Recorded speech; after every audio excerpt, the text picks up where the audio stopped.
Uh, Look, I think this is a friendly audience that really knows everything that's happening in the region. So I'm not going to spend a lot of time explaining what's happening in terms of the immediate. But I must say that we've got to, right now, identify our priorities. And the number one priority is to stop the carnage, stop the madness, stop the brutal killing of Palestinians and the destruction of Gaza.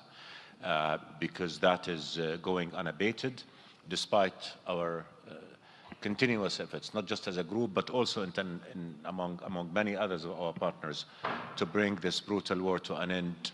We have not been able to do so. The amount of destruction is beyond description, and I think facts speak to themselves in terms of the number of Gazans killed, numbers of children killed, numbers of hospitals destroyed. I think that has crossed the record of any other conflict in modern history. As you said, we in Jordan are the closest to the Palestinians, and the Palestinian issue remains to be at the forefront of our priorities, working with our brothers and partners to try and bring an end to the conflict. And I think we've got to look at the bigger picture and really assess the strategic danger that we see happening here. If you look at Israeli policies across the region, from Gaza, West Bank, Lebanon, and Syria, I think we'll see a pattern of Israel escalating under false pretenses to try and achieve its own strategic objective of expanding their territory at the expense of neighboring Arab countries. And that's something that we have to watch very, very carefully. What is it that Israel wants, and what is it that we can do to stop it from achieving it? And I think key to this is really exposing the policies of Israel, showing the long-term devastating consequences of its policies, not just on us in the region, but also in the Arab and Muslim wars, but also in Israel itself.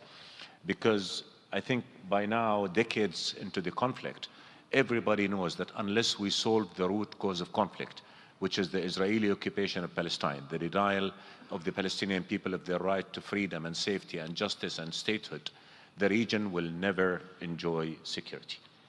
And war will continue to be a shadow hanging over our region. That has been the history. So I think now the focus must be on ending the war, saving people. Imagine that since March the 2nd, not a single piece of bread has been allowed to over 2 million Palestinians who've already lost their homes and their schools and their streets and their clinics, everything. So how is denying people their basic right to food a self-defense act? How is this investment in the security of Israel, or even in the future of Israel in the region? These are the hard facts that we know, but these are the hard facts that we've been working collectively together in the group to expose to the world and to explain that there is a false Israeli narrative out there that is distorting facts, and that's sowing the seed of future conflict in the region. And it's not what we in the committee have been doing or not doing that's really the reason for why this carnage and this brutality is continuing. We in the group are very unequivocal about what we want. We want to end the conflict, the war in Gaza. We want to solve the Palestinian-Israeli conflict on the basis of the two-state solution that will guarantee security, stability for all in the region, and that a sovereign, independent Palestinian state would live in peace and security alongside a secure Israel as well. That's been our proposition. That has been our plan for decades. What do we hear from Israel?